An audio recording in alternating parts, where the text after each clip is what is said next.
Hello and welcome back to ZXC of BNM 101 or Ryan's Redstone tutorial. This is part 2, where last time we learned about redstone torches, redstone repeaters, and redstone comparators. And now we're going to learn about the different inputs of redstone. So right now I'm just going to clear my inventory. We need to know the inputs, which are levers, pressure, both kinds of pressure plates. Not a redstone torch. Well, it could be, but we learned all about that last episode. A button, a tripwire hook, another button, both weighted pressure plates, daylight sensor, let's see,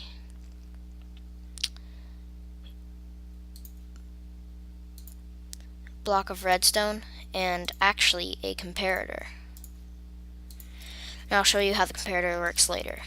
It'll have to be either at the end of this episode or in the next episode. But I also need stuff like redstone. So, I'll be back with all the things we need to know built. Okay, welcome back, and I've created all the types of inputs here. It's quite a bit, but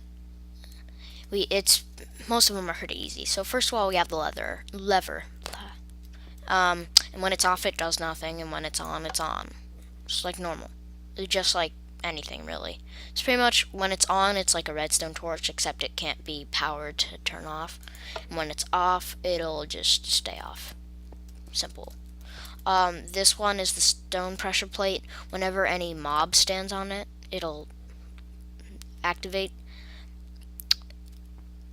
So that means also, if I get I need a pig. Okay, so if I get a pig here, and he walks on the pressure plate, it'll turn it on, as you can see. However, when mobs stand on a wooden pressure plate, it also works. However, wooden pressure plates, items can go on. Now, if I try it on here, it won't work. Now, this is a button, and when you press it, it'll give a short pulse where it turns on and off automatically. See that?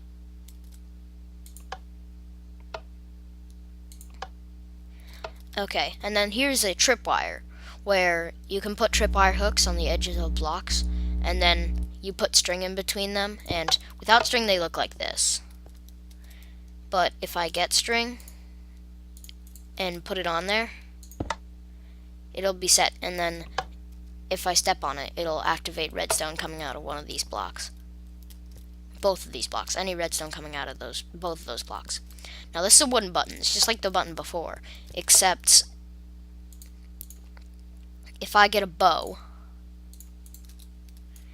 and shoot it, it also works until the arrow gets pulled off.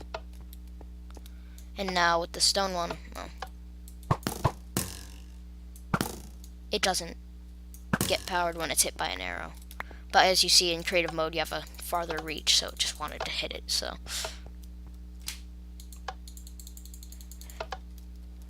Anyway, these are weighted pressure plates, and as you can see, mobs do not activate them, but items do. If you have one item, it'll have a signal strength of 1. However, this is the light one, the one made of gold, and if I have 2 items, it still won't. There's a certain amount of items where it'll actually get bigger, and then you need to like add 3 or something each time it'll work. Here, I'll get a bunch of stone.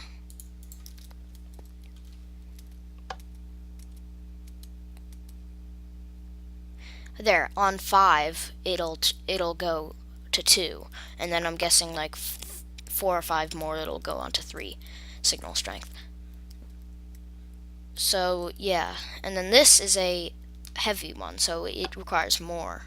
2, 3, 4, 3, 4, 5, 6, 7, 8, 9, 10, 11, 12, 13, 14, 15, 16, 17, 18, 19, 20, 21. Yeah, I'm not really sure how much it takes, but it's a lot. This is a daylight sensor. It senses how strong the sun is, so right now it's at 15, I think, actually. And the signal strength gets weaker as it goes on, obviously. But if I turn it to nighttime, it'll have 0, and then it'll be off. So /time set night. So it actually doesn't make it go completely to night when you do that. Yeah, I'm just gonna set /time set 13,000. There. Oh, it's still. I need to set it higher. /time set 20,000. There we go. Now it's completely off. So yeah.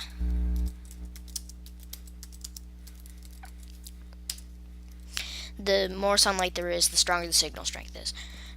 This is a comparator, like I said. This is a normal chest.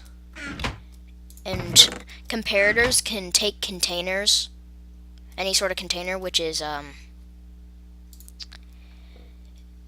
would be chests, furnaces, jukeboxes, not ender chests, trap chests, yeah, like all that, and hoppers even. Wait, there's something interesting. Hoppers, droppers, and dispensers. It'll output a signal strength based on what percentage of it is full. So, with a chest that has 27, I believe, slots, if you had 27, if 27 of those of those spaces are full, completely full with stacks, it'll have a 15 power. And if they're halfway, it'll become. I'm not sure whether it's half of 15 isn't really a solid number, so it's somewhere in between there. So, but yeah. So right now it has nothing, but I can put several. Now it has one, but it will take a lot, because for a chest at least, there's a lot of items that you need to put in there for it to work. Anyway, this is a trap chest. It's hard to see right now, so I'm just gonna get this comparator as a quick repeater type thing. And when a trap chest, in this texture pack at least you can identify it by the red thing, but in the actual texture pack it's harder to notice. It still is a bit more red though, in the front. And when you open it, it powers it 1 signal strength, so you need some sort of repeater right after that. But yeah, and you can use that to power traps when people decide they want to open the chest or something. Regular chests with a comparator measure how many items are in it, so that like if you take an item, so that it's safe, but if you take an item out, it might do a trap. I don't know. So yeah, those are all the kinds of inputs I can think of at least now. I'm pretty sure I got all of them. One last thing about comparators is that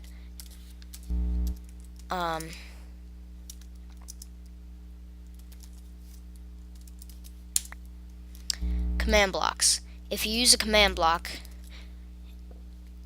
in front of a comparator, this is a bit confusing, but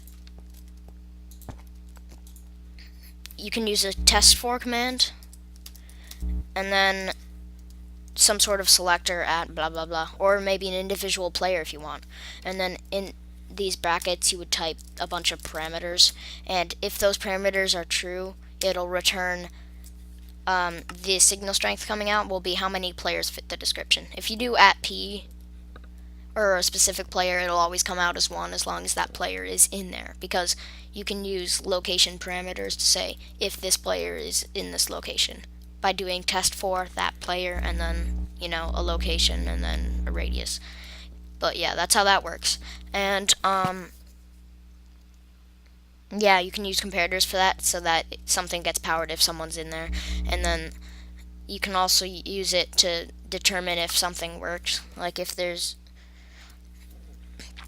if it couldn't teleport someone to a location or something, it wouldn't output, but it would if it could teleport someone. I don't know. But yeah, that's the gist of it. So, next episode, I'll be covering outputs, and this is Ryan, ZXCB9 101. See you next time.